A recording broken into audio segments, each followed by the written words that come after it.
সাধারণ মানুষের মাঝেই মানব গুহ, মাটিতে বসেই খেলেন মায়ের ভোগ। ভোটের দিন সাধারণ মানুষের সঙ্গে মাটিতে বসে ভাত খাওয়ার ছবি নজর কেড়েছিল বহু মানুষের। বিধায়ক হওয়ার পরও সেই একই ছবি ফের দেখা গেল মেমারির দেবীপুরে।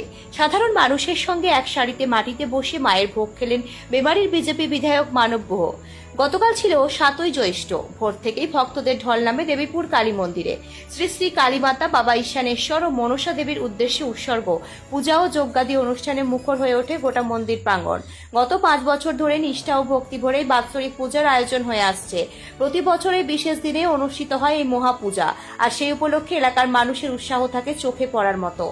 আজ ছিল ভোগ বিতরণের আয়োজন। আয়োজকদের দাবি প্রায় 10 থেকে 12,000 ভক্ত এদিন মায়ের ভোগ গ্রহণ করতে মন্দিরে উপস্থিত হন। সকাল থেকেই দীর্ঘ লাইনে দাঁড়িয়ে ভক্তদের ভোগ গ্রহণ করতে দেখা যায়। এদিন মন্দিরে পৌঁছান মেমারির বিধায়ক মানব গুহ। তিনি মন্দিরে পুজো ও প্রার্থনা করেন।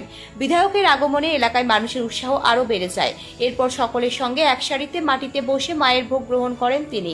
সেই দৃশ্য ঘিরে উপস্থিত মানুষের মধ্যে আলাদা উচ্ছ্বাস দেখা যায়।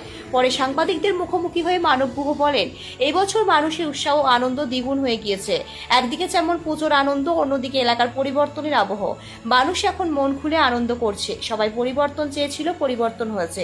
ধীরে ধীরে সমস্ত উন্নয়নের কাজ হবে, শুধু মানুষকে একটু সময় দিতে হবে। মেমারি থেকে শিশিরদের রিপোর্ট, আমার বাংলা নিউজ। দেখো, পুজোর অনুষ্ঠানে বলার কিছু নেই। মানুষ আনন্দ করছে, আরো বেশি আনন্দ এবারে হয়েছে। এবারে পরিবর্তন হয়েছে, মানুষ একটা স্বস্তির নিঃশ্বাস ফেলতে পেরেছে। ফলে মানুষের আনন্দ যেটা ছিল সেটা দ্বিগুণ হয়ে গেছে। পুজোর উৎসব, ভোগ খেলাম, অসাধারণ টেস্ট, খিদেও পেয়েছিল। এলাকাবাসীকে কি বলবেন?